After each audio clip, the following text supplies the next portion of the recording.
This is a presentation about Stable Kentucky, which is Kentucky's ABLE program. Have any of you ever heard of Stable Kentucky accounts or ABLE accounts? Do you know anyone who has a Stable Kentucky account?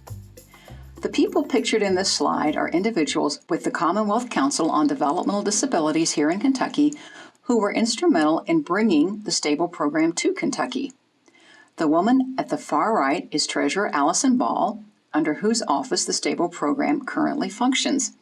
Senator Will Schroeder is also featured as he was very helpful in getting legislation passed that would guarantee that any funds in a Stable account would be excluded for purposes of any of Kentucky's means-tested programs. Stable Kentucky accounts are game changers. Federal legislation passed in 2014 and was signed into law by President Barack Obama in December of 2014. ABLE accounts create tax-advantaged investment accounts for individuals with disabilities, and any funds or assets in ABLE accounts do not affect the person's eligibility for federal or Kentucky means-tested benefits programs like SSI, Supplemental Security Income, or Medicaid. Stable Kentucky is Kentucky's ABLE plan. It is administered by Treasurer of Kentucky, Allison Ball, and it was launched December 13, 2016. Stable Kentucky is offered to Kentuckians through a partnership with the Ohio Stable Account Program. The ST in Stable is for State Treasury, and again, ABLE stands for Achieving a Better Life Experience. By partnering with Ohio, Kentucky does not have to develop and deploy a plan and system, but instead was able to utilize the efficiency of an existing and well-respected national plan to offer to Kentucky residents. Kentucky residents get the benefit of the lower asset fees offered to both Ohioans and Kentuckians. And it cost Ohio over $1 million to set up the program, and we have benefited from their financial investment. Before ABLE accounts, individuals who received SSI and Medicaid could only save around $2,000 of money in their own name and Social Security number before risking loss of health care and other benefits. However, they may experience day-to-day expenses or want to save for a larger expense and were unable to do so. So, ABLE accounts allow for a savings and investment option that allows Kentuckians with disabilities an opportunity to build wealth without jeopardizing the critical benefits that they need to be able to live productive and contributory lives in the community. The benefits of Stable Kentucky accounts include the account is owned by the individual with a disability. It provides financial independence for the person with a disability. It also provides new investment opportunities and provides for tax-free earnings both at the federal and state level. Eligibility is for people with disabilities where that disability occurred prior to age 26. There is a limit of one account per person, and the individual to establish a Stable account must be a Kentucky resident. On the website that I will show you shortly, you can see that there's an eligibility quiz in order to establish eligibility if the person is not currently receiving SSI or SSDI or does not have a condition listed on the Social Security Administration's list of compassionate allowances conditions. Again, the disability has to have occurred before the age of 26. You do not have to have been formally diagnosed before age 26. You also do not have to open the account before age 26. You could have someone who developed a disability at age 25, was not diagnosed until 30, and did not open their Stable account until 35. Congress is currently considering an increase of that age to age 46, but at the present time, the disability has to occur prior to the age of 26. If you are self-certifying, Stable Kentucky will ask for a few more pieces of information. So marked and severe functional limitations is the same standard that Social Security uses for SSI, Supplemental Security Income, and SSDI, Social Security Disability Insurance determinations. Typically, this is described as not being able to do the same day-to-day activities that a peer of the same age would be doing. If you look at Social Security's Blue Book for a listing of conditions, or actually you can find them on the website that I'll show you shortly, there are a number of disabilities that will be listed. The only caveat is that temporary disabilities do not qualify. The disability has to have already lasted for 12 plus months, or you expect that it will last for 12 plus months. If you are self-certifying, you will be asked for your doctor's name and information. This is for audit purposes. It doesn't mean that Stable Kentucky is going to call you when you sign up or anything. And it can be your current physician, not the physician who provided the initial diagnosis. Because this is a program that is audited or could be audited by the IRS wants everyone to recertify that they have a qualifying disability every new tax year unless the disability is permanent. So there will be a box that you will need to check if that in fact is the case in order that they will not have to go through an annual recertification process. There are several requirements in order to open a stable account. The first is that you must have internet access. Enrollment for a Stable Kentucky account only occurs online and it is free. So the individual who wants to have the account must have an email address. All fund management, meaning where you will direct your funds to be invested, can be done online. It typically takes somewhere between 20 and 30 minutes to set up an account, and the more prepared you are, the less time it will take for you to open an account. You will need to establish a username and password when you create and start the application. A person who has an authorized legal representative, who could be a parent, a guardian, or a person who has a power of attorney, can also open an account for the individual. However, an individual who is a representative payee or the trustee of a special needs trust cannot open an account on behalf of a person unless those people are also the parent, guardian, or power of attorney.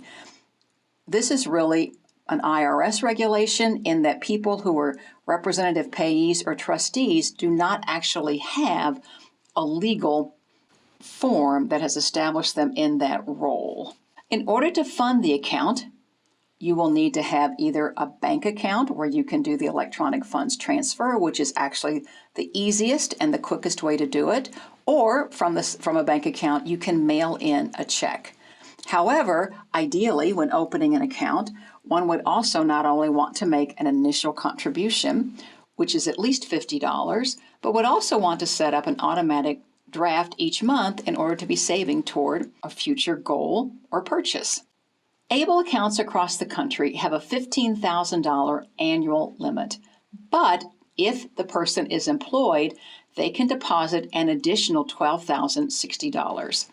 So there is a total contribution of $27,060 per year if the person is employed, and a $462,000 lifetime limit. However, to be very clear, one can only put in at this point in time up to that annual limit, not the total $462,000 were one to come into either a lottery winning or personal injury lawsuit or some kind of an amazing inheritance. So in funding your account, the system itself will automatically reject excess contributions. What is really wonderful about Stable Kentucky accounts is that anyone can contribute to that account on behalf of the account owner. So for example, parents, grandparents, other family members could contribute to that one account as well as the person's own money. So that's where it's a great possibility exists that maybe $15,000 could be contributed from all the sources. But that annual limit is a hard stop. Once that $15,000 has been contributed, no more can be contributed, even if monies were spent down. This amount is tied to the gift tax limit, so it may adjust and become higher in the future. The last time it increased was in 2018. Able to work federal tax treatment changed in December of 2017. So if a beneficiary is employed, he or she may contribute up to an additional $12,060 of employment earnings to an account, bringing the total maximum yearly contribution limit for employed beneficiaries up to slightly over $27,000. The $15,000 and $462,000 are contribution limits, but the balance could grow higher. So, for example, if a person were able to contribute $15,000 in a given calendar year, and depending on what happens with the investment accounts, that account could grow and hopefully would grow to be higher than $15,000. The $462,000 is tied to a state's 529 college savings plan limit. ABLE accounts are 529A plans as established in the IRS tax code. So because Kentucky's program is tied to Ohio's, stable accounts are subject to Ohio's lifetime limit, which is one of the highest in the country. This limit also adjusts periodically and so could increase from time to time. Now again, one could not contribute that much money at one time, but the possibility certainly exists that over time it could grow to that amount depending on how much is contributed each year, the choice of investment accounts, and obviously market performance. Again, the system will reject any excess contributions. So no need to keep track of your own contributions. So for example, if someone were to send in a check for $20,000, wouldn't that be wonderful? The stable account would keep $15,000 and return the $5,000 to whomever sent in that contribution. Stable accounts also offer e-gifting opportunities. So, for example, if someone set up a Kickstarter or GoFundMe to save funds for an assistive technology purchase or an adaptation to their home, such as a ramp or perhaps creating an accessible bathroom or hearing aids, then those funds could be put into the account. You could also create an e-gift event where the system will send out an email to friends and family in order to say, hey, my birthday's coming up, and it would be great if you'd like to please contribute to my stable account. You can upload email addresses for family and friends, and then the system will generate a separate email with a special link that allow family and friends direct access to contribute to your account. The system also keeps track of who contributed so you can send a thank you message. There are 4 target risk funds from low risk to high risk offered through Vanguard, which is a highly regarded financial services company, and 1 FDIC insured option. Stable accounts are investment accounts. The purpose is really to provide an opportunity for funds contributed to grow tax-free as long as they are used for qualified disability expenses that we'll discuss in just a few minutes. So the 4 target risk funds are the Vanguard Life Strategy Income Fund, which has 80% of its assets in bonds and 20% in common stocks. The Vanguard Life Strategy Conservative Growth Fund, which has approximately 60% of its assets to bonds and 40% to common stocks. The Vanguard Life Strategy Moderate Growth Fund, which allocates approximately 60% of its assets to common stocks and 40% to bonds. And lastly, the Vanguard Life Strategy Growth Fund, which allocates approximately 80% of its assets to common stocks and 20% to bonds. Now, you or the person owning the account does not have to be a stock expert. However, as I'll show you on the website, you really do want to read through the description of these accounts because you will need to make a decision when you open an account where you would like your funds either to be invested or, if for the moment, you would simply like them to be put in what is called the bank safe option.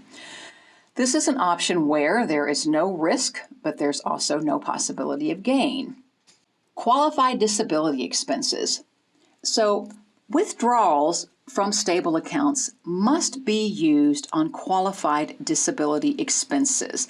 This is why the IRS is allowing for the funds to grow on a tax-free basis. So there's a very broad range of qualified expenses. It will be the account holder's responsibility if they are audited by the IRS or by any other benefits program such as Social Security or Medicaid to explain how a particular expense met the 2-part test outlined on this slide. And the two-part test includes the expense must relate to the disability and it must help or improve the health, independence, or quality of life of the beneficiary. So the STABLE program does not make the final determination of whether a particular expense is or is not qualified. The IRS would do that were they to audit the account.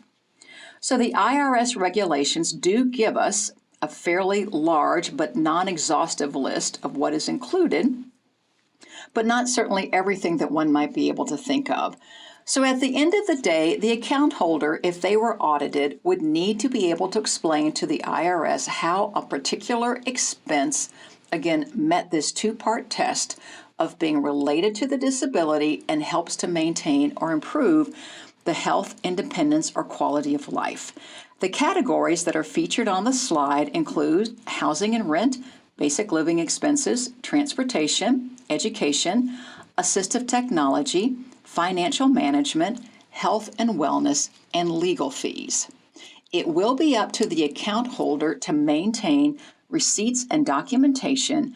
So again, that if they were audited, they could show what the expense was for and to justify that, again, it was a qualified disability expense. So spending from your STABLE account, there are no costs for withdrawals and there are no limits on withdrawals. Now again, the point of this would be to save toward a future purchase. It's not really intended to function in an everyday way like a debit card might. However, you can have funds transferred to a checking and savings account, or they can actually pay something with a third-party check, or you could have funds transferred onto a STABLE card. So again, there's no cost for distributions and there are no limits on the number of distributions.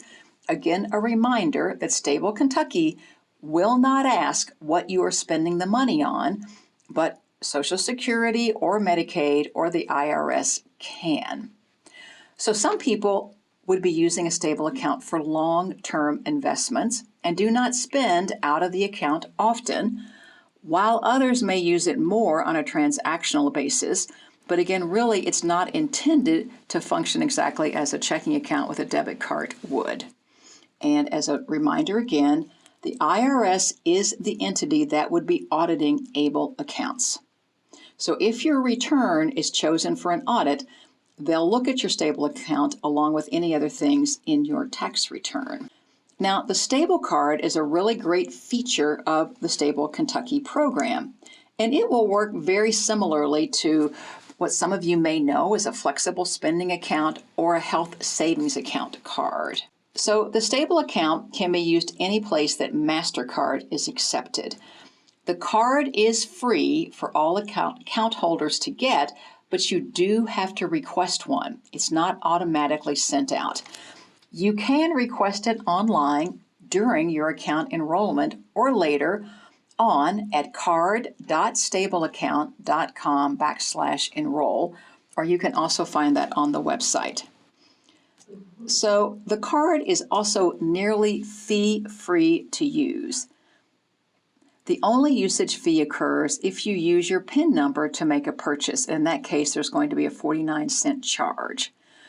So you could avoid this entirely if you simply sign for your purchase rather than put in your PIN number, then transactions are free. What does loadable mean? A STABLE card is a prepaid card, similar even to a reloadable gift card.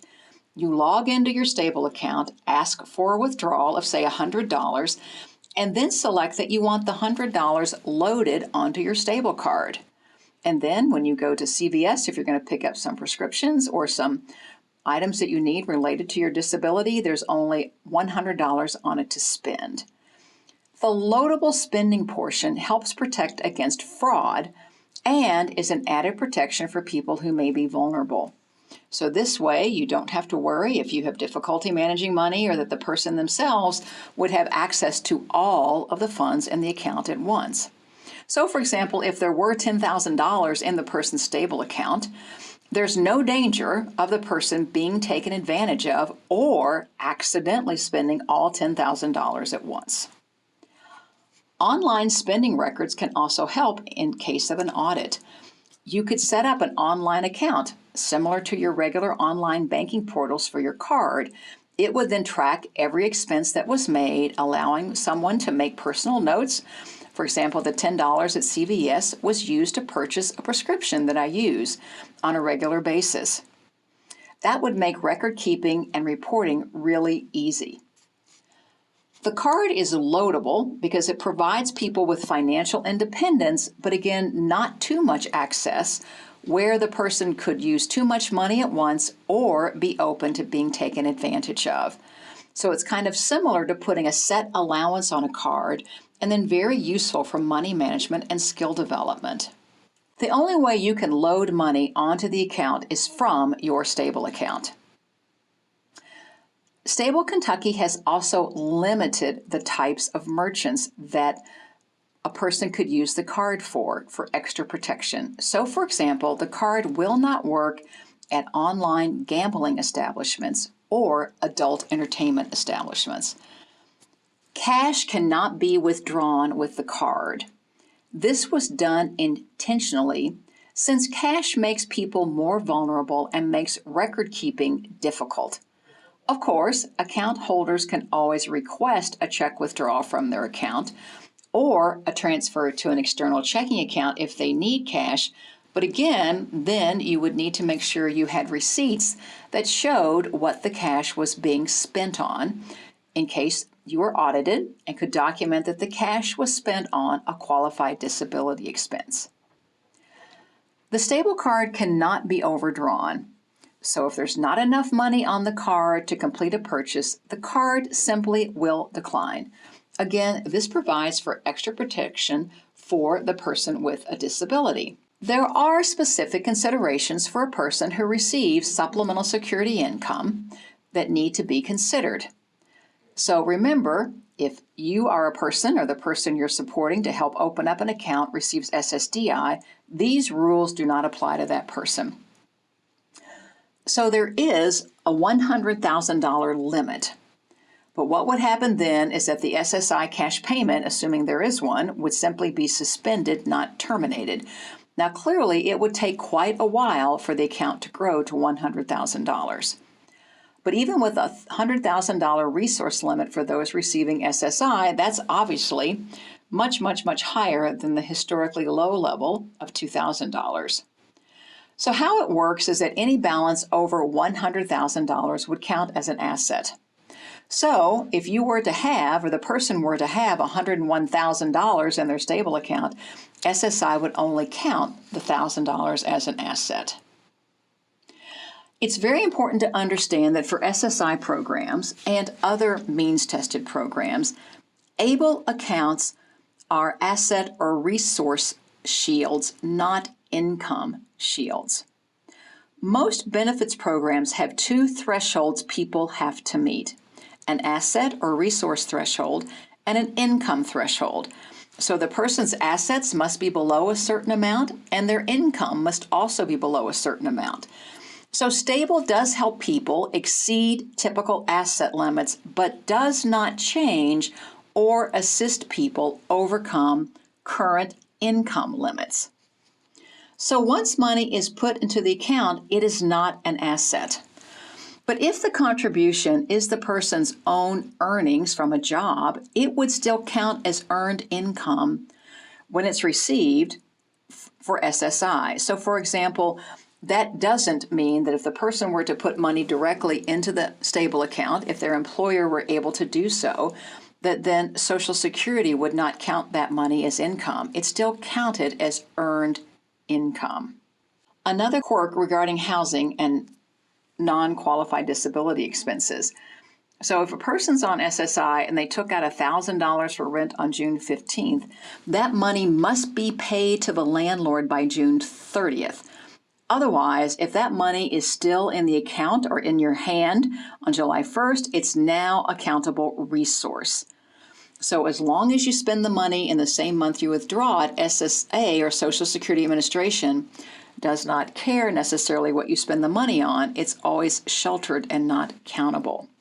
So what happens when an account holder passes away? The Stable Kentucky account will pass to the account holder's estate. So the estate administrator would notify Stable Kentucky and can take over account access.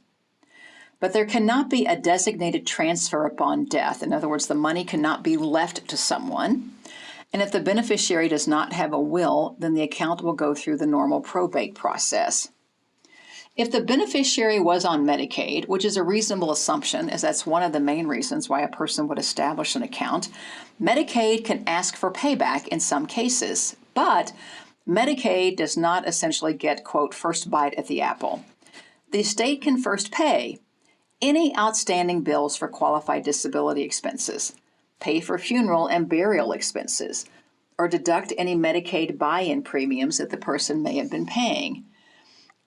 It's also really important to note that Medicaid payback is only from the date the account was opened. So money in a stable account is possibly better protected from Medicaid payback than money in just a typical bank account. Again, there is no transfer on death, nor is there a designated beneficiary with stable accounts. The only permissible transfer is to a sibling with a disability. Otherwise, the account goes to the individual's estate like other property the individual may have owned. The estate administrator can send Stable Kentucky paperwork and gain access to the account. Now again, in terms of payback, Medicaid would need to come to Stable first to request the fund and make a claim against the Stable account. So there are a couple of key points. Medicaid payback is not unique to Stable. If the person received Medicaid during their lifetime, Medicaid can come after any and all of a person's estate. So it's not just specific to Stable. A couple of things to understand about how this can work. Now again, you cannot name a successor beneficiary to the Stable account, but remaining funds could be rolled over into a Stable account for an eligible sibling of the deceased, and it also might be able to be distributed via a will after Medicaid recovery has occurred. But do remember that Medicaid recovery out of an ABLE account will be for the sum of all Medicaid services offered after the ABLE account was opened. So for example, if you had surgery when you were 30 and Medicaid paid for it, but you didn't open a Stable account until 35, Medicaid payback against the Stable account cannot include the surgery because you did not have the Stable account at the time of that payment. Were to pass to the account holder's estate, the account will go through the normal probate process. If the beneficiary was on Medicaid, Medicaid can ask for payback in some cases, but again, there are things that can be paid for first. And in April 2017, the amount of having a Stable account actually decreased. So when the program started in 2016, it was $5 a month, and now it's $3.50 per month in order to, again, just to maintain and have the fee. And then there are some very low asset-based fees on the Vanguard funds. Stable accounts and special needs trust can work very well together. They complement one another and they are not competition. There are some benefits specific to stable accounts. There is no cost to open them. There is easy access in terms and also to close them. The really great benefit is that there's no federal income tax on the earnings and there are no separate returns to file, and they can be established, administered, and owned by an individual with a disability. Some unique benefits to a special needs trust is that the disability can have occurred before or after the age of 26, and a special needs trust can accept unlimited cash and also non-cash assets. So special needs trusts really are a tool for estate planning, in that a special needs trust could receive a home or could be the beneficiary of a life insurance policy. That is not the case with a stable account. A special needs trust can be set up to fund a stable account, and that can be stipulated in the trust document so that so much money would go each month into the stable account per the wishes of the trustee. So there is a dedicated group of staff who exists to simply answer questions that you may have after this presentation. The 800 number is 1-800-439-1653 or email team@stableaccount.com. You can also spread the message by finding Stable Kentucky on Facebook at Treasurer Ball, or also on Twitter at Kentucky Treasurer. And Samara Hevron is the Stable Kentucky Director, and her email address is Samara, SAMARA.Hevron, HEAVRINAKY.gov. The website will tell you everything you need to know about Stable Kentucky and also how to open an account. So looking up at the top of the page, you can see that you would open an account online. You don't go to a bank. You go to this website in order to open an account. So to find out more about stable accounts, you can just scroll through the page. So stable accounts give people with special needs more independence and financial security. What are the benefits? They're tax-free earnings. So earnings on savings are tax-deferred and tax-free when used to pay for qualified expenses. Financial benefits are not affected. So balances and distributions do not affect needs-based financial aid such as Medicaid or SSI. And participants can request their own stable card that can be used to spend money on qualified expenses. So who is eligible? You can click on, are you eligible? Take our quiz in order to make sure that you are eligible. Again, your disability has to have occurred before the age of 26, and you must have documentation that shows that. Stable accounts are not checking or savings accounts. They are investment accounts. They allow a person, their family members, friends, anyone, to contribute to their account up to $15,000 per year in 2019. And if you are employed and you do not participate in an employer's retirement account, you could contribute up to an additional $12,140 of income. You can only have one account, but again, anyone could contribute to your account on your behalf. There are 5 different investment options, including 4 mutual fund-based investments and 1 FDIC insured investment, and you have the option to change your investment choices twice every year. It would be very important for you to understand you have to use the money in your account to pay for any expense related to your disability, but that's not just medical expenses. Examples of things you can use your stable account for include basic living expenses, housing, transportation, education, assistive technology, employment training, personal support services, legal fees, health and wellness, financial management. And again, you could click here to learn more.